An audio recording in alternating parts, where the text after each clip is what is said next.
I met Barbara Brandolani. Basically, I was working on a farm in Cheshire, just outside Congleton, and I'd been doing some work there, animism work, with the people who ran the farm. And when I came back to Manchester, I was looking for an opening, another path to get involved in.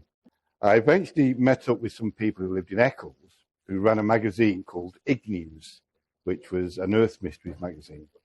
And they pointed out at one meeting an old newspaper, the Middleton Guardian, of the shop that had opened in Failsworth called The Witchery.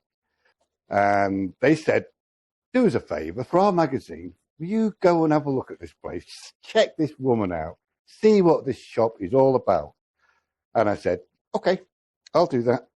I'll go down and I will expose this charlatan.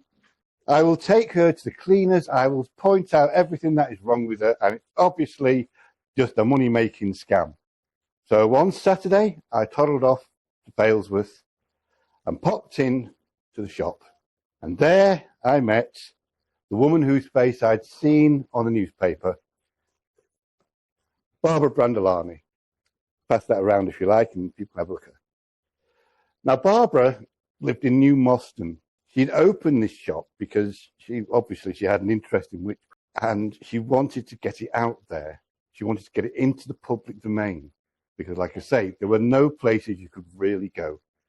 So I went to the shop and I sort of like, she looks like a very archetypal witch. She's got the look, she's got the dark hair, she's got the black clothing. She looks the part, but doesn't make her a witch. She just looks the part.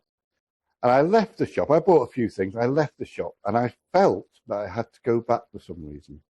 And I did. I went back about an hour later. And Barbara sort of said, you seem interested in this.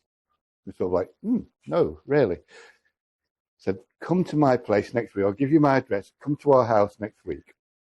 And I thought, this is interesting. Very well, I will.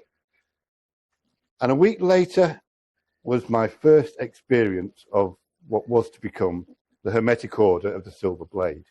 Now, Barbara's house